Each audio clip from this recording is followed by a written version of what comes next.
Today we're going to be taking a look at the HOM FPV Wingsuit S. It's a 2.5 inch Cinewhoop, all in with battery, naked GoPro, the whole shebang. It weighs under 250 grams and it's probably the best flying Cinewhoop that you can get right now. Let's get started.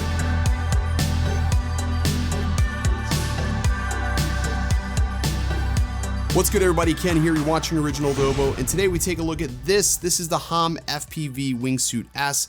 This is a 2.5 inch Cinewhoop that packs a lot of bang for its buck. It also is sporting the brand new Nebula Pro camera, which fixes a lot of the issues that were introduced with the first Nebula camera.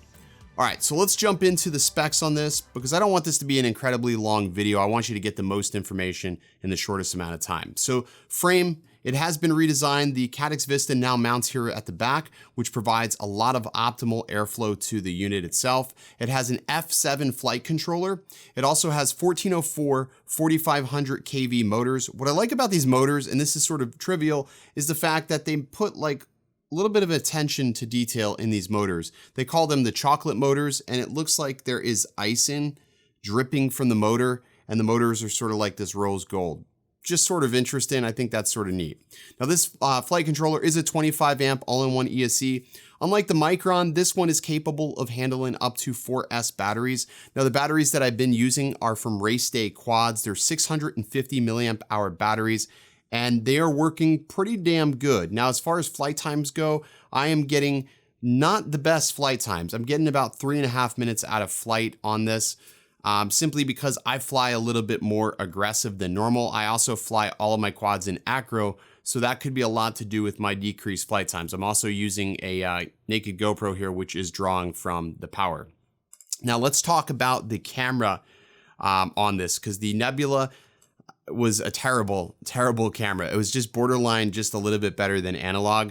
But with the Nebula Pro, they actually fixed a lot of my major gripes with the first generation Nebula camera.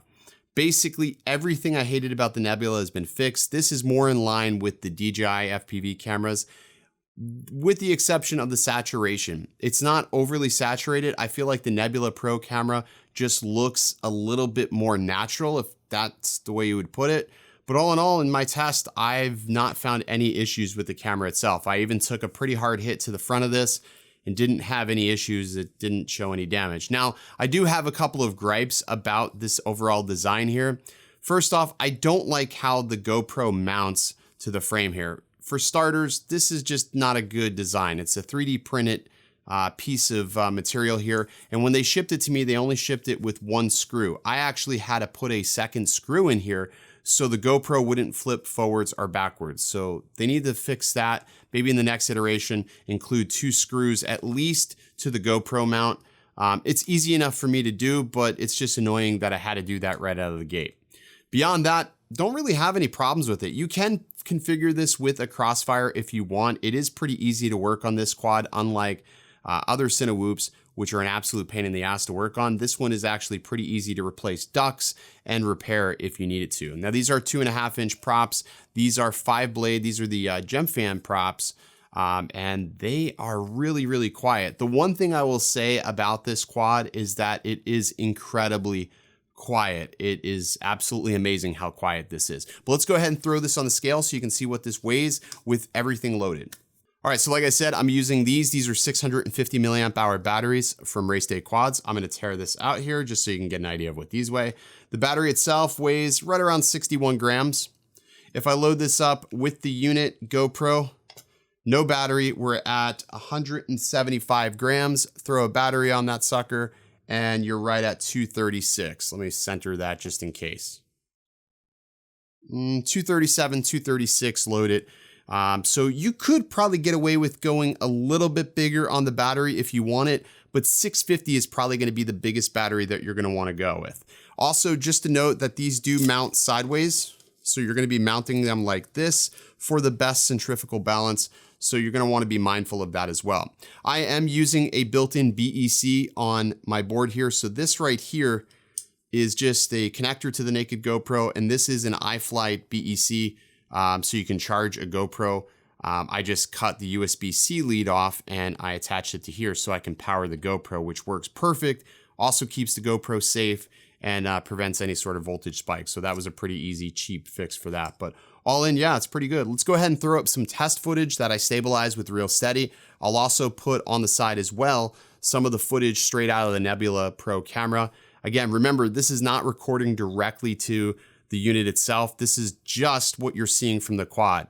I will say this, the tune on this quad is absolutely exceptional. I'm usually pretty nitpicky when it comes to Cinewhoops because I always feel like there is a lot of prop wash, but I didn't quite feel that with this particular unit. Another thing is, if you wanted to freestyle this is capable of handling a little bit of freestyle. Not a tremendous amount, but you can do a flip or roll and you can get a little bit more daring with your shots. Like I said, I was really aggressive with the way I was flying this and I didn't have a single issue. I wasn't getting tremendous amounts of bounce back and this was all done in acro. Flipping it over to angle mode, it is going to get pushed around a little bit and it was a little bit windy out there today, so I had to keep it in angle mode or keep it in acro for most of the flight. But overall, I'm really happy with the way this Cinewhoop performed. I don't see any issues with it whatsoever.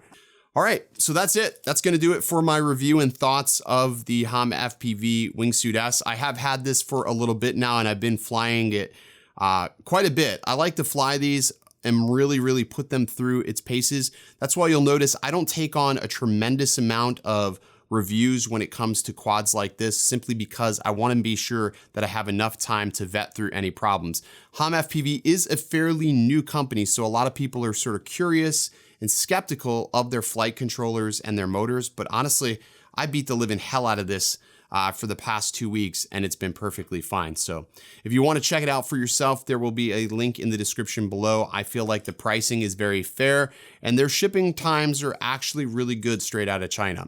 I don't know if you can buy these in any of the stores yet. I don't see them at Pyrodrone or any of the local vendors that I'm used to buying from. So this may be something that you're buying directly, but their customer support is pretty good. They also are pretty communicative online. You can reach them typically through Facebook, but there you go. I'm really looking forward to some of their larger quads. And if they make these motors in like a 6S version, I would like to have a chocolate motor on a 6S, like a 1900 kV or 1920 kV.